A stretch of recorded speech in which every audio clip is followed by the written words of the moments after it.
मैं राजनीति का सबसे विरोधी आदमी था। मुझे राजनीति में जीवन में कभी नहीं आना था और मैं मरते दम तक मैं चाहता था कि कभी राजनीति में आऊँगा ही नहीं। पहले मैं एक सेवा करता था, स्टूडियो में बैठ कर गाना गाया, मैंने शूटिंग की और लोगों के बीच में पहुंच गई।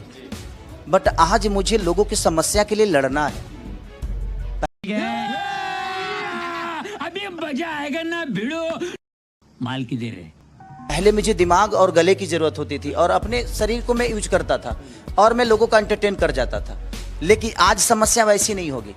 मुझे अब यहाँ की समस्या से लड़ना होगा कि मैं जिस प्रकार लड़ पाऊंगा यहाँ कोई दूसरा नहीं लड़ पाएगा। मेरे पास आवाज़ है, मेरे पास चेहरा है और मैं छपरा की समस्या को यहाँ ही नहीं बल्कि केंद्र तक मैं जाकर लड़ सकता हूँ इस समस्या को हल करने के लिए। भोजपुरी के 3-3 4-4 सांसद गए, लेकिन कभी इन लोगों ने अपने भोजपुरी फिल्मों को बड़ा करने की नहीं सोचा और ना ही भोजपुरी में कुछ लाने के लिए सोचा। मुझे प्रधानमंत्री से मिलना होगा तो मुझे परमिशन लेने की जरूरत नहीं होगी। मैं जाऊंगा और मैं अपने भाव के साथ जाऊंगा क्योंकि वो भी मेरे पिता की तरह है। तो बिहार के सबसे हॉट सीट में अगर हम बात करें तो छपरा विधानसभा का नाम सामने आ रहा है और इस बार विरासत की भी लड़ाई है और कहीं ना कहीं खेसारी जी इस छपरा के विकास के लिए लड़ने की बात कहकर चुनाव मैदान में उतरे हैं। खेसारी भाई, भारत एक्सप्रेस में स्वागत है आपका। सबसे पहले ये बताइए कि राम लक्ष्मण भरत शत्रुघ्न जो भोजपुरी के थे, ई शत्रुघ्न हिया कैसे और चारों तीनों भाई उधर कैसे? सबसे पहले इस चैनल को देखने वाले जितने भी श्रोता हैं सबको दिल से प्रणाम है। देखिए, बात है कि मैं राजनीति का सबसे विरोधी आदमी था। मुझे राजनीति में जीवन में कभी नहीं आना था और मैं मरते दम तक मैं चाहता था कि कभी राजनीति में आऊँगा ही नहीं। इसीलिए मैंने अपने वाइफ को अलग किया था कि मैं चाहता था कि नहीं, मेरी वाइफ इस चीज़ को लीड करे, क्योंकि लोग मुझे कहीं ना कहीं देखना चाहते हैं। मेरे विचारधारा राजनीति में भी आकर लोगों का सेवा है, तो भाई मैं संगीत के माध्यम से लोगों का सेवा करूं और मेरी वाइफ लोगों की, जनता की सेवा करे। बट शायद भगवान को कुछ अलग ही मंजूर था और अचानक से 1 घंटे में चीज़ें सारी बदल गई। 1 घंटे पहले पता चला कि नहीं, अब चंदा का कागज़ रेडी नहीं हो पाएगा। होटल लिस्ट का थोड़ा सा पंगा था उनका, सब कुछ रेडी था। चंदा मुंबई से आ भी गई, 3:30 बजे आई और ये 4:30 बजे की खबर है कि चंदा का रेडी नहीं हो पाएगा। अब मुझे 1 घंटे में 5 बजे वहाँ से अब हाउस से फ़ोन आ गया 10 नंबर से कि आना है, जल्दी आइए जल्दी आइए।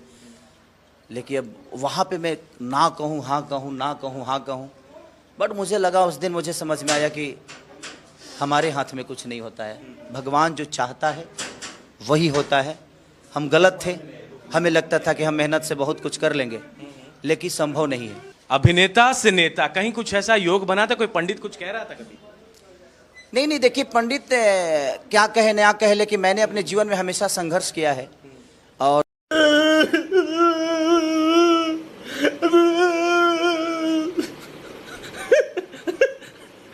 मैं रेखाओं पे विश्वास कभी नहीं करता। मैं हमेशा लड़ना चाहता हूँ। मुझे लगता है कि हाथ में ठेला पड़े तब शायद आप किसान कहलाते हैं।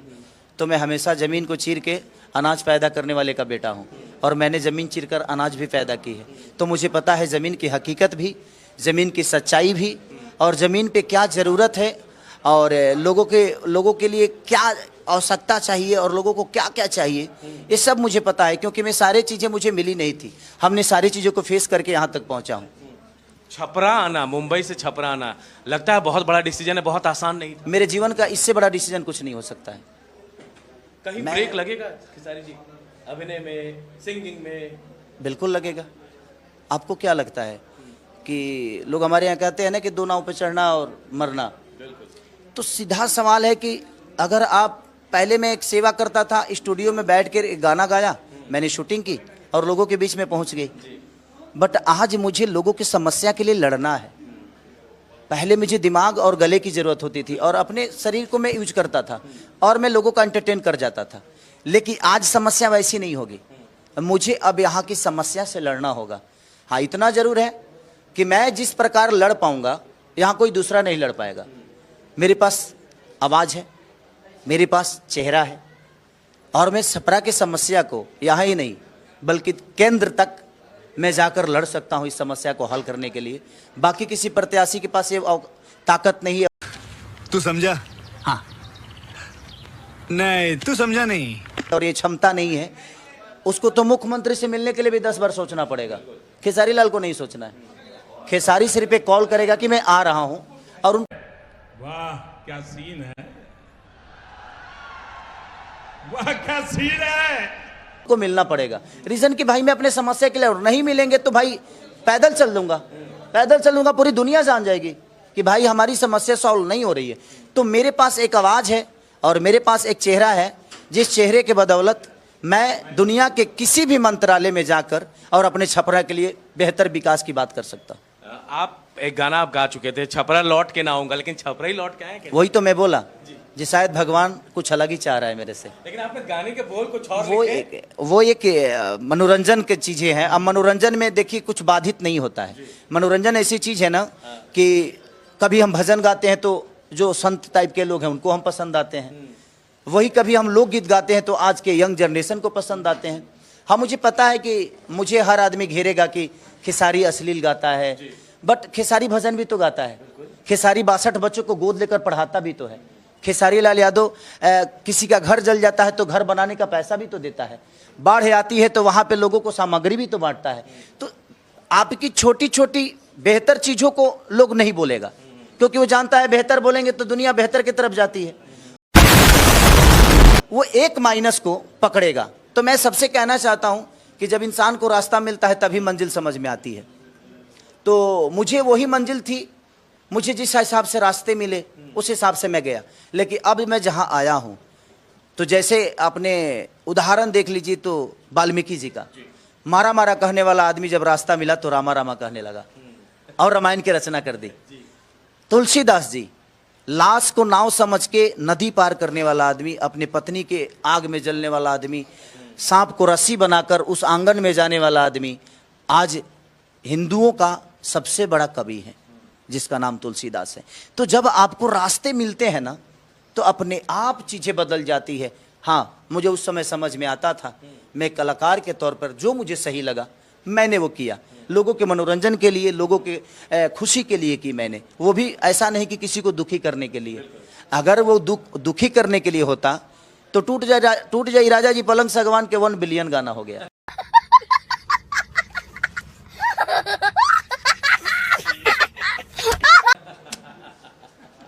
बिल्कुल सही बात। लोगों की खुशी के लिए था तभी लोगों ने उसको प्यार दिया। और देखिए अश्लीलता कहाँ नहीं है। अगर मैं अश्लील नहीं होता तो मेरे 2 बच्चे नहीं आते।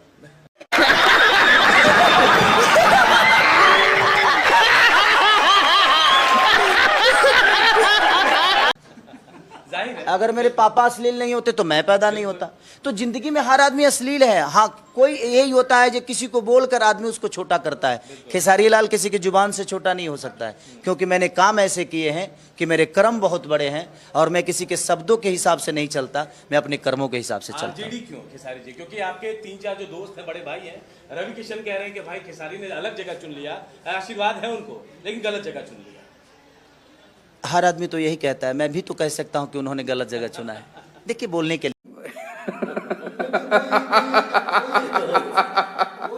लिए है ये उनको भी पता है।